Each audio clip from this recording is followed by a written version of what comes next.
প্রিয়, আমি চাই তুমি ভালো থাকো। আমারে বাদ দিয়ে হলেও তুমি ভালো থাকো, তাতে আমার কোনো আফসোস নাই। আমার দূরত্ব তোমায় ভালো রাখুক। আমি চাই আমার চেয়ে অনেক যত্নবান একজন তোমার জীবনে আসুক, যে তোমার যত্ন নেবে আর ভীষণ ভালো রাখবে। আমি তো খুব বেশি ভালোবাসতে পারিনি তোমায়, তাই তুমি তোমার পথ খুঁজে নিও। যার অনেক টাকা আছে আর ভালোবাসার জন্য অফুরন্ত সময় আছে, আছে হৃদয় ভরা প্রেম, দেখবা সে তোমার যত্ন নেবে, অনেক বেশি ভালোবাসবে। আর আমি হয়তোবা কোনো একদিন রাস্তার পাশে মৃত্যু পথযাত্রী হয়ে পড়ে থাকবো। বেঁচে থেকে আর কি লাভ বলো? যে তোমার জন্য এত কিছু করলাম, সেই তো আমায় মিথ্যা অপবাদ দিলা, ভালোবাসার অপবাদ। আমি নাকি ভালোবাসতে জানি না, তোমার মন যা চায় তা উপলব্ধি করতে পারি না, তোমার মতো করে তোমাকে বুঝতে পারি না। কিন্তু প্রিয়, তুমি হয়তো জানো না, আমি সব কথাই বুঝতে পারি।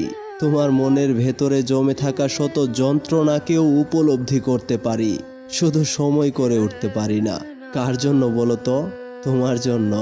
এই যে আমি দিনরাত পরিশ্রম করি, দিনের পর দিন না খেয়ে রাস্তায় রাস্তায় সামান্য কিছু টাকার জন্য ঘুরে ফিরি, কেন বলতে পারো?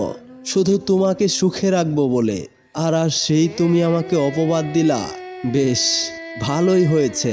ঠিক আছে, তোমাকে ছেড়ে দেব আর ছুঁড়ে ফেলে দেব আমার ভেতরে থাকা শত পিছু টানকে।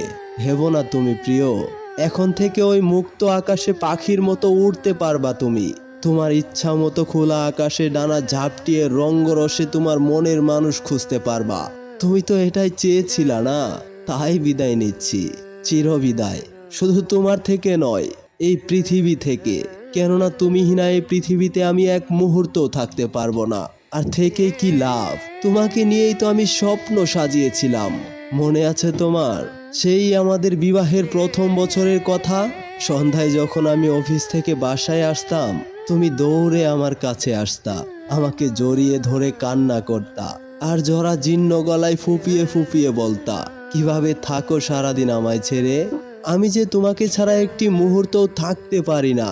তাই তো আমার কাছে মনে হয় এই বুকটা আমি তোমার নামে লিখে দিয়েছি। এই বুকে অন্য কারো ঠাঁই দিতে চাই না। বেঁচে থাকলে হয়তো আবারও কারো মায়ায় পড়ে এই বুকে মাথা রাখতে দিতে হবে, কিন্তু আমি সেটা মোটেই চাই না। তাই বিদায় নিচ্ছি, চিরবিদায়।